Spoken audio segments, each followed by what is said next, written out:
So we're a nonprofit based here in St. Paul. We were created in 2018 through the merger of 3 other organizations. So the Minnesota AIDS Project, Rainbow Health Initiative, and Training to Serve, which Barbara has referred to. And our work continues in those 3 key areas of LGBTQ health, with particular emphases in the areas of HIV, aging, and gender care access. So rainbowhealth.org for more information. I've been here for about 4 years. Prior to that, I spent about 18 years as the legal director at Outfront. And so, a lot of the I think you asked, what kinds of things have I been involved in? A lot of it had to do with being at Outfront. From a health perspective, one of the things that I've been fortunate to work on a lot in the past, 10 plus years has been around making sure that folks who are trans or non-binary have access to the medical care that they need. And it comes as a surprise to a lot of folks that the first case about all this came about when I was like just a little teenager, and not even in this state. But in 1979, the Minnesota Supreme Court had a case in which they issued a decision. And that was a case involving a transgender woman who was trying to get medical assistance or Medicaid to cover her gender confirming surgery. And the Department of Human Services just wasn't having it, didn't want to deal with it, and just denied her. And it went up to the Minnesota Supreme Court, and they reversed and said, no, she's entitled to this. And so she got her coverage. And that obviously over 40 years ago. And, I use that case a fair amount just to kind of lay the groundwork for judges or whomever that I'm in front of now, just to say, we've been doing this for a while here in Minnesota. It's been a back and forth, quite honestly. After that decision in 79, almost 20 years went by, 15 years perhaps, before the legislature began to pick away at that in the 90s. And they tried in 94 to get rid of coverage for gender confirming surgeries. It didn't succeed, but they came back in 95 and they excluded that coverage from a program called General Assistance Medical Care, which doesn't exist anymore. And then 3 years later went back and did the same thing in Medicaid or medical assistance in 1998.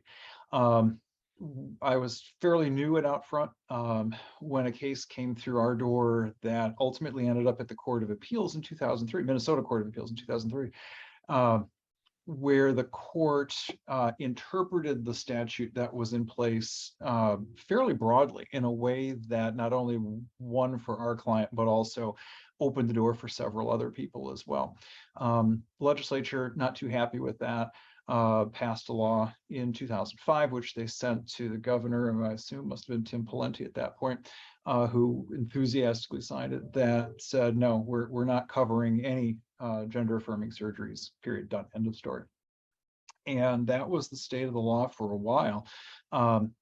Again, when I was at Outfront, about 2010, 2011, somewhere in that range, we had a client come through the door that allowed us the opportunity to make an argument that the Minnesota Human Rights Act, which Barbara referred to earlier in her comments, actually the discrimination protections for trans people guaranteed that a plan subject to state law had to cover gender affirming care. And we won on that case, which then began to open some other doors. In 2015, we led the way with a number of other community organizations, including Rainbow Health Initiative at that time, to persuade the Minnesota Department of Commerce and Department of Health to issue a bulletin guiding insurance companies in Minnesota that you cannot simply exclude this kind of care, because that was true for many insurance plans at the time. They just simply said, we don't cover any of this. And the Departments of Health and Commerce, building on our human rights case, said, yeah, you can't do that. It violates the Human Rights Act as well as the Affordable Care Act. And that bulletin has been in place now for 6+ years. And those barriers don't exist in those plans anymore, which we're really very happy with. The Commerce and Health just issued kind of an update at the end of 2021, reaffirming all of that, and then drawing attention to some areas where there have still been problems, particularly around secondary sex characteristics, so facial surgeries, things like that, and saying, no, those are covered too. So that's been very helpful. Within about 2 weeks of that 2015 bulletin coming out, and it really truly was coincidental, We also then filed a lawsuit against the state of Minnesota challenging the constitutionality of that medical assistance ban that had been passed in 2005. And we said that it violated the Minnesota Constitution. And a judge in Ramsey County agreed and struck that law down, and the Department of Human Services did not appeal. And so since the beginning of 2017, they've been covering gender surgeries. And so we're very happy, and they continue to do that. Their initial guidelines, basically saying, here are the surgeries that we cover and how it works and so on, were good, but they still contained some problems. And we tried to work with the department to fix those problems. And basically they were like, no, go away. And so by this point, I was now at Rainbow Health, filed a complaint against the department with what's called the Office of Administrative Hearings here in Minnesota. And the office, a judge there at that office ordered the department to get rid of the language that we'd complained about, that felt good. And we continue to help the department understand its obligations under the law. So, I mean, there has been a lot of progress, which is terrific. Is it vulnerable to change in the future? Sure it is. A different administration might rescind the directives from the Departments of Health and Commerce that apply to state-regulated insurers.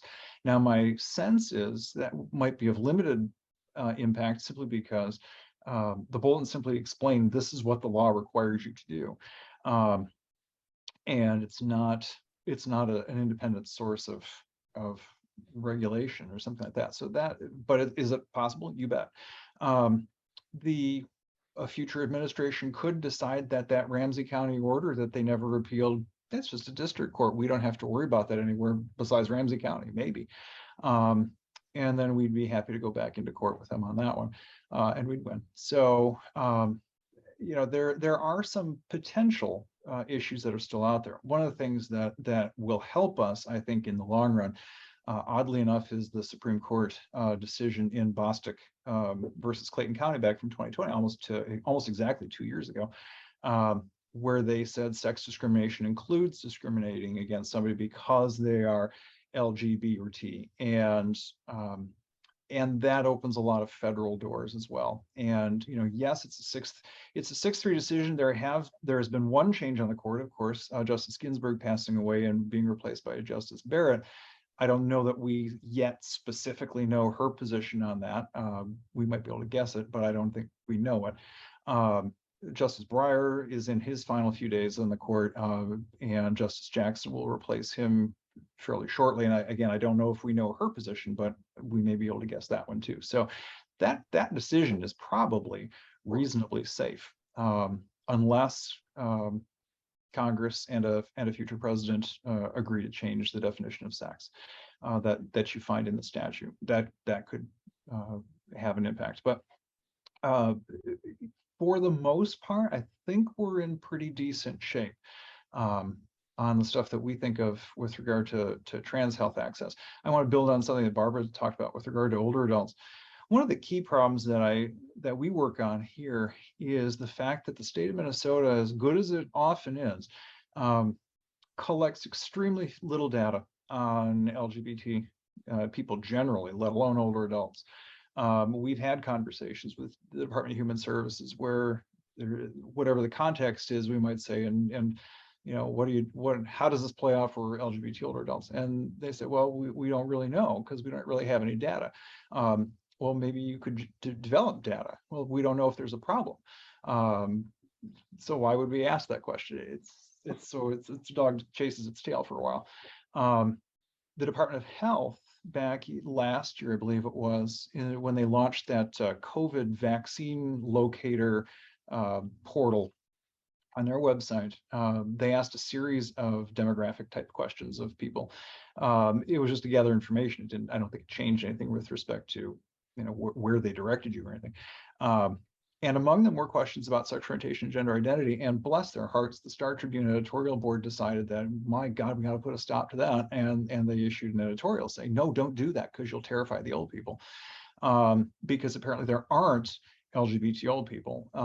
And old people are just delicate flowers who can't stand the thought of being asked about sexual orientation or gender identity. So we continue to see obstacles or resistance even in that. But that's a crucial area, is getting additional data, and that's something that we continue to work on here. You know, LGBT older adults are everywhere throughout the state. They are feeling good about some things, to say that, which is terrific.